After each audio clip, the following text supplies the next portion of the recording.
Olá, queridos amigos, estamos de volta em mais uma semana com o nosso Viver Bem em Cristo, já recebendo aqui em nossos estúdios novamente o ministro Sérgio Alves, que vem nos falar um pouco mais sobre a palavra de Deus que está na Bíblia. Então, é um prazer tê-lo conosco, iniciando em mais uma semana aqui, né, a nossa programação. Tudo bem? Tudo bem, boa noite a todos. Espero que hoje o Espírito do Senhor, possa nos dar muita luz para que venhamos aqui abordar temas assim que possa resgatar a fé no coração de todos vocês e possamos ser úteis aqui para dar sabedoria assim da palavra de Deus e isso mexer aí com a tua vida para que você se aproxime mais de Deus, porque a única maneira de melhorar nossa vida, nossa casa, nosso trabalho, nossa profissão é se aproximando de Deus. Eu não vejo outra maneira, não vejo outro caminho. Quer dizer para você, estou há 25 anos com Cristo, cada vez que eu me achego a Ele, sou mais abençoado, mais fortalecido, tenho mais esperança, tenho mais fé, sei realmente ser mais útil para as pessoas que necessitam de ajuda de Deus. Nós somos apenas uma ferramenta de Deus para levar a palavra de consolo e de edificação para todos vocês. Nós não somos nada, apenas uma ferramenta. A ferramenta não trabalha sem o profissional, Você sabe, você pode ter um serrote ali do teu lado, uma tábua para serrar aqui, mas se o profissional não pegar o serrote, afiar o serrote e cortar, não faz o trabalho. Então veja bem, não se apegue a homens, não se apeguem aos princípios de Deus que Ele vai falar. Nós não devemos assim endeusar pessoas, nós devemos assim aproveitar o conteúdo que é falado de pessoas para nos ligarmos a Deus, porque Deus é o único que pode fazer diferença na vida de um homem, na vida de uma pessoa.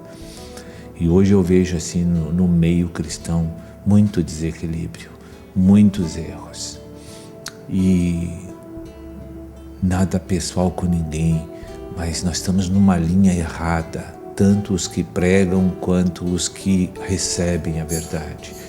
Veja, isso que eu falei do serrote, um pregador como eu aqui hoje, como tem muitos no mundo, que são todos pessoas, são homens, eles são apenas um ministro, um assessor de Deus. Você não deve olhar para mim como a solução da tua vida, como a resolução dos teus problemas, mas aquilo que eu vou levar de Deus para você. E mesmo eu levando de Deus para você, você tem que conferir na palavra se está de acordo. Porque se eu falar coisas minhas, não vai resolver a tua vida. Mas se eu falar o que está escrito, que saiu dos lábios de Deus, vai mudar a tua vida. Isso eu tenho certeza. Então veja bem, eu falei que o profissional tem que pegar o serrote, mas também não pode pegar o serrote sem afiar, Tem que afiar ele para ele cortar, Para ele ser eficaz no trabalho. Então o ministro tem que ser preparado na palavra de Deus, afiado, Para poder fazer um trabalho bom, para edificar a tua vida e consolar a tua vida. Ok. Só em Deus se deve confiar, e se a gente tem dúvidas, se quem está falando realmente uma palavra fidedigna, do que Deus diz, está aí a Bíblia, para a gente conferir. Mas, pastor, eu gostaria de falar hoje num tema que já vem sendo falado há muitos anos, que é sobre o final dos tempos. E as pessoas dizem, que final dos tempos, que é nada, Porque desde que a Bíblia foi escrita, já está lá se falando no final dos tempos, E já se passaram aí mais de 2000 anos desde a morte e ressurreição de Cristo, E continua se falando no final dos tempos. Isso é conversa de carochinha, E realmente eu creio que talvez não seja imediatamente ou daqui a 1 ano ou 2, talvez leve mais alguns anos, mas também a palavra de Deus diz que vai ser de repente, como foi nos tempos da Arca de Noé e tantas outras coisas que houveram. Então, se nós vamos estar vivos ou vai ser a próxima geração ou daqui a 2, 3 gerações, serão nossos filhos ou nossos netos ou bisnetos, enfim, né? A gente não sabe, mas todas as pessoas, eu creio que têm uma certa noção de que pelos caminhos e rumos que a nossa humanidade está tomando e as coisas que estão acontecendo em todo o mundo, né, isso não é conversa de carochinha, não. Há uma grande, né, probabilidade, aí, até pelas análises racionais, de que isso aconteça e num futuro não muito distante. Então eu gostaria de falar um pouquinho, né, e a respeito disso eu procurei algumas passagens na Bíblia que fala sobre isso. No livro de Amós, no capítulo 5, fala sobre o final dos tempos, sobre a idolatria, sobre rituais e sacrifícios vazios, sem arrependimento. Então, também em Hebreus, no capítulo 13, né, fala um pouco sobre isso. E eu queria saber se o senhor poderia nos falar mais sobre o conteúdo das palavras destes textos e de outros textos bíblicos, sem falar, obviamente, no livro do Apocalipse ali, né? Mas tantos outros textos bíblicos que já falam sobre todas essas questões e sobre como nós devemos nos preparar para isto, não é? No livro de Amós, como você citou, o que Deus diz? Obviamente, eu digo assim, que está muito perto da segunda vinda de Jesus. Muito perto. Realmente o mundo vai levar uma surpresa muito grande. Quando o senhor fala muito perto, assim, na sua percepção, entendimento, porque só Deus sabe, nem Jesus, eu creio que não sabe, não é? O dia, como diz-se em uma parte da Bíblia que eu li, né, que o dia exato, não é? Claro, Cristo é o próprio Deus, mas eu não sei se estava se referindo a Jesus na época que ele estava na Terra, né? Mas vai ser assim, de repente, as pessoas não vão estar esperando. Mas na sua percepção, esse pouco tempo seria o que aproximadamente o senhor acha? O próprio Senhor Jesus mencionou, não passará essa geração até que eu volte. Quando ele estava ascendido, ele disse que voltaria, né? Quando ele esteve no final, depois da ressurreição, ele falou antes da ressurreição e depois da ressurreição ele falou ao povo que ele voltaria. Os profetas maiores do Velho Testamento também profetizaram a vinda e a volta dele. E a vinda já se cumpriu, a volta falta se cumprir. E os mesmos que acertaram na vinda vão acertar na volta também. Então Jesus disse, não passará essa geração até que eu volte. Uma linguagem profética, uma linguagem espiritual, uma geração para Deus é 2000 anos. 2000 anos. Depois, tem vários sinais que a Bíblia aponta para a vinda. Que a iniquidade iria se multiplicar, que a ciência estaria muito avançada, que os terremotos, as doenças, as epidemias estariam assim, matando muitas pessoas. Haveria muitos conflitos, principalmente na região do Oriente Médio. Enfim, o desprezo total por Deus da comunidade mundial,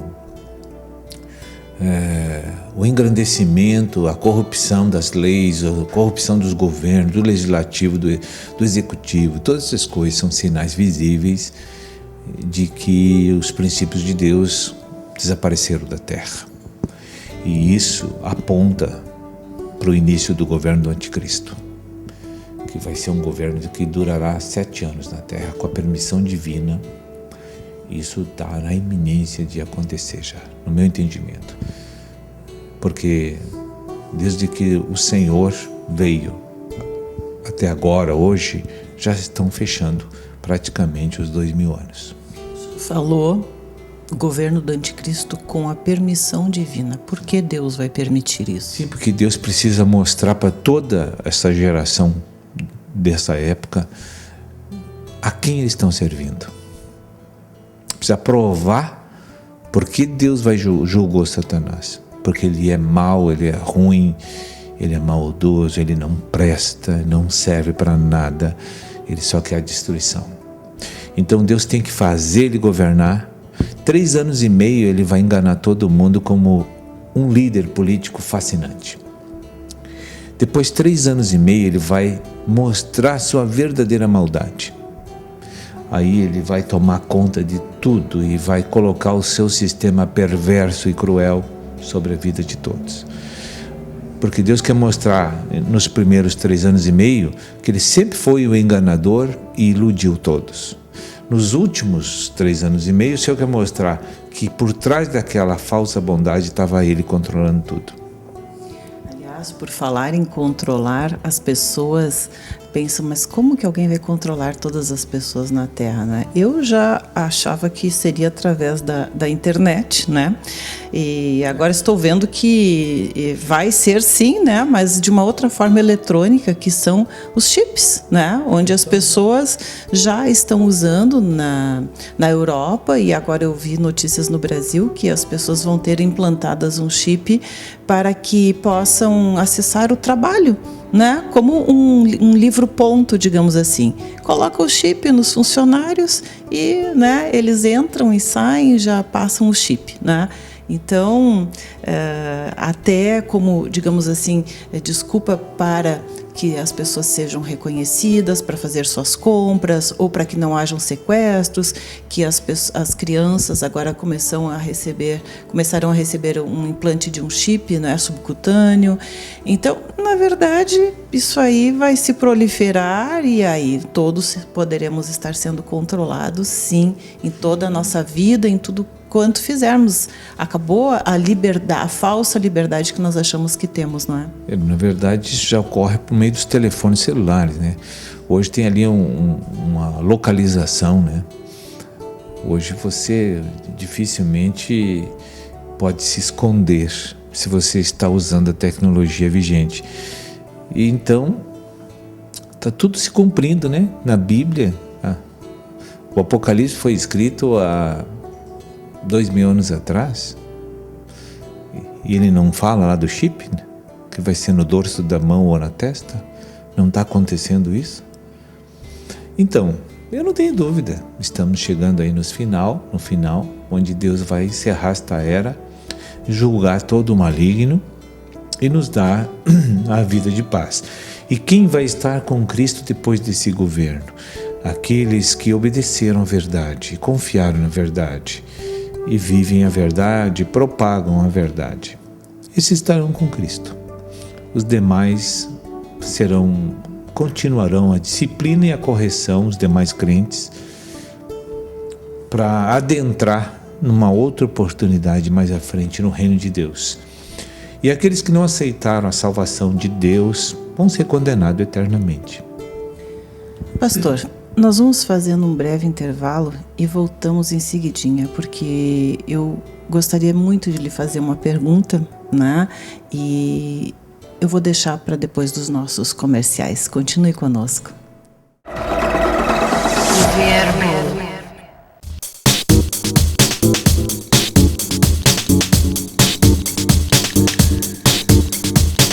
Estamos de volta com o nosso Viver Bem em Cristo, falando sobre o final dos tempos e o governo do anticristo, a marca da besta, essas coisas todas que estão escritas lá na Bíblia e que as pessoas acham que é na história da carochinha, mas que nós já estamos vendo acontecer isso na realidade, como foi previsto, né, há 2000 anos atrás e há mais de 2000 anos atrás, né? Mas, pastor, eu gostaria de lhe perguntar, por que o senhor é cristão? Por que o senhor optou por seguir a Cristo e não Allan Kardec, não a Buda ou qualquer outro tipo de divindade, né? Gostaria de saber. É algo muito subjetivo que a gente não explica com palavras, mas havia dentro de mim, desde pequeno, uma busca constante da pessoa de Deus. Eu sempre queria achar Ele, procurar Ele, descobrir Ele. Eu não sei explicar isso com palavras, mas desde eu me lembro que eu tinha 4, 5 anos, eu já ficava pensando como eu poderia achar a estrada para me descobrir a existência de Deus. E se Ele existisse, né, eu queria estar com Ele. Então, isso é inerente no meu coração, já era inerente a mim, né? Eu não sei te explicar com palavras. Mas eu fui crescendo e aquele desejo de descobrir Deus começou a aumentar. E realmente eu passei por todas essas religiões, não porque eu queria só resolver os meus problemas doloridos da vida. Não, eu também queria descobrir Deus. Era óbvio que eu estava cheio de problemas, de dificuldades e muitas aflições, muitos conflitos na vida. E eu queria uma solução daquele sofrimento, eu queria. Mas na verdade não era só isso. Aquela minha peregrinação por todas as religiões, eu queria descobrir Deus para me estar com Ele. Porque alguns diziam assim, isso não existe, Deus não existe. Outros diziam, não, mas eu acho que tem, porque olha a minha vida, olha esse mundo. Tem que ter alguém que controla tudo isso. Por que o inverno não dá menos 50 graus? Por que o verão não dá 100 graus? Tem alguém que controla essas coisas, né? Por que a temperatura, sei lá, eu comecei a pensar, a estudar, eu digo, eu quero descobrir Deus. Então eu acho que quem quer, né? Há pouco você, num programa que passou aí, você mencionou, tudo que pede recebe, tudo que busca encontra, né? E eu queria descobrir Deus. E aos 36 anos, incrível, depois daquele cansaço, daquele estresse, de repassar todas as religiões, todas as filosofias e não achar o Senhor, eu estava um pouco desanimado, porque eu ficava até naquela religião até descobrir que Deus não estava lá, depois eu saía. E aí então foi que eu me encontrei com Deus, e aí eu tive uma experiência com Ele sobrenatural. E ali me puxou para a Bíblia, estou há 25 anos nela. Então, é muito assim,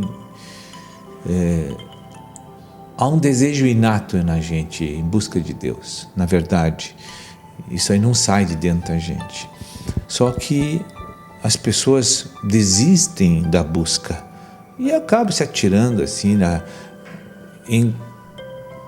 e se condicionando ao padrão natural, entende? Eu não, eu fui à luta porque o desejo interno que eu tinha me impulsionava a buscar Deus até achar. Isso é algo, agora falando em Cristo, né? Isso é algo que não é a gente que escolhe, então, pelo que eu percebo, né? Porque se nós formos pensar racionalmente, né, nós vamos optar por qual religião, né? Quais são as diferenças entre Cristo, que é em quem eu creio também, não é? E outras tantas religiões ou filosofias que existem, né? Eu falei no budismo, falei no kardecismo, né? Mas tem a cientologia, tem a Umbanda, tem mais de 7.000 denominações religiosas no mundo inteiro, o islamismo em si, né? Que não é só puramente uma religião, mas é a conexão, né? Enfim, o judaísmo, né? Então, por que Cristo? Porque assim, veja bem, o que é Cristo no meu entendimento bíblico? É a revelação exata, a expressão exata do nosso Deus. Veja, Deus, para estar na terra, Ele precisa ter um corpo. Então Jesus era o homem, era a casa de barro, era o corpo, para que pudesse trazer um Deus para a terra. Aí Deus dentro de Jesus estava na terra. Era o único, não tinha mais ninguém. Só Jesus tinha Deus dentro dele. Então o homem Jesus não era o Deus. O homem Jesus tinha uma alma controlada por Deus e tinha um corpo obediente à alma que era controlada a Deus, por Deus. Então Deus estava na terra. Aí Deus tinha um propósito. Eu preciso salvar essas pessoas que estão todas caídas e condenadas pela minha própria lei. Então esse Deus que estava dentro de Jesus, que controlava a alma humana de Jesus, disse assim: a única forma é eu morrer, porque não tenho pecado e sou justo. E esse corpo que eu estou usando não tem pecado. Então, se esse corpo morrer, todos ficam liberados para receber a salvação minha. Então eu vou sofrer por eles. Entendeu? Sim, eu entendi.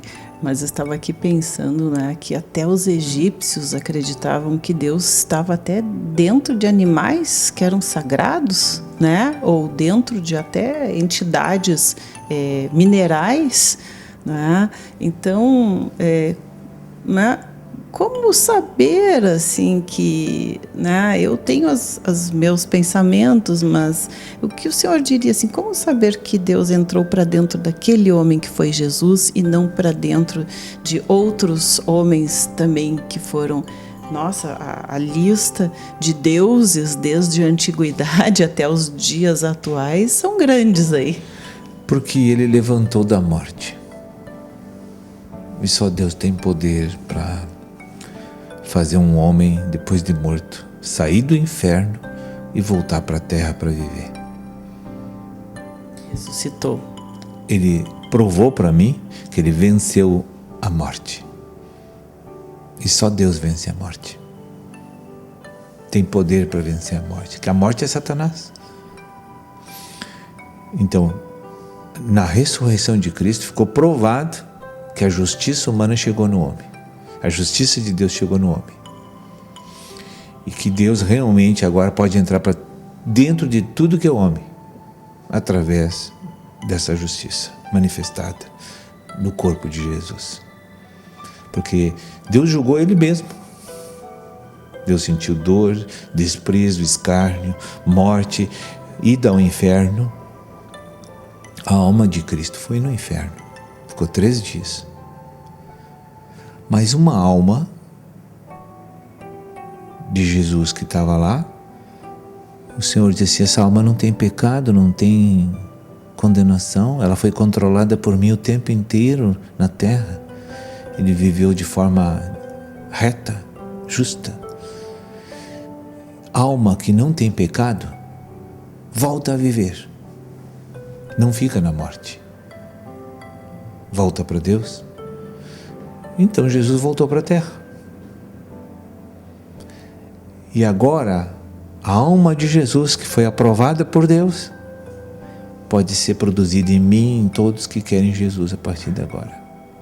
Basta estarmos num corpo limpo, purificado, sem pecados. Não, é que Deus entrou na minha vida, a minha alma era pecadora, o meu corpo estava cheio de demônios, como até hoje meu corpo está cheio de espíritos ruins. Mas como Cristo está governando cada vez mais a minha alma com mais intensidade, cada vez Ele domina mais, e esses espíritos não vão mais na minha alma porque Deus não permite mais. Entendeu? Porque agora Cristo está dominando a minha alma. E a minha alma está ficando igual à da alma de Jesus. Então estamos sendo, de certa forma, santificados. Você vê. Foram muitos homens que, né, são os santos, digamos assim, né, que foram oficialmente santificados pela humanidade, né? Não por Deus, mas que seguiam a Deus, como os próprios apóstolos, né?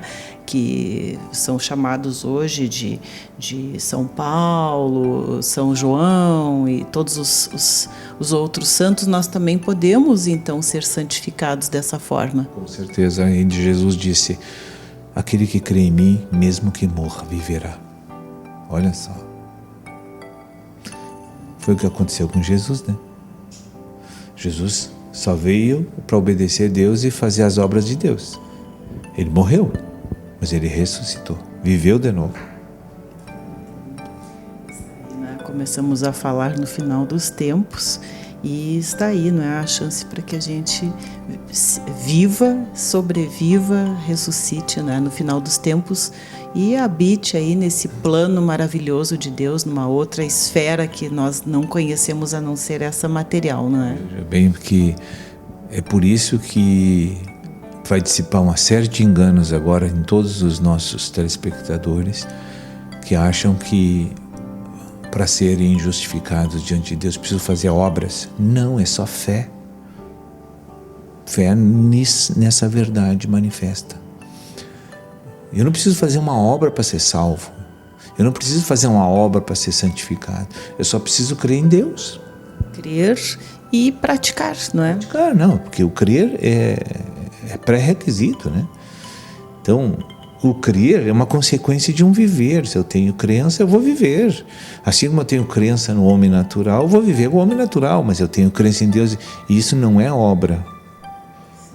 Isto é fé, né? Está aí para você, né? A mensagem de hoje, então, do nosso viver bem em Cristo. E deixamos aqui, né, mais uma vez à disposição para que você envie seus questionamentos, para você enviar suas sugestões, suas opiniões, que estaremos trazendo aqui nas próximas semanas. Muito obrigada a todos e especialmente hoje aqui ao ministro Sérgio Alves. Até a próxima. Até a próxima. Agradeço a paciência de todos vocês aí de nos acompanhar todos esses anos e espero assim que todos obtenham da parte de Deus as bênçãos, né? Só Deus tem poder para fazer um homem, depois de morto, sair do inferno e voltar para a terra para viver. Viver bem.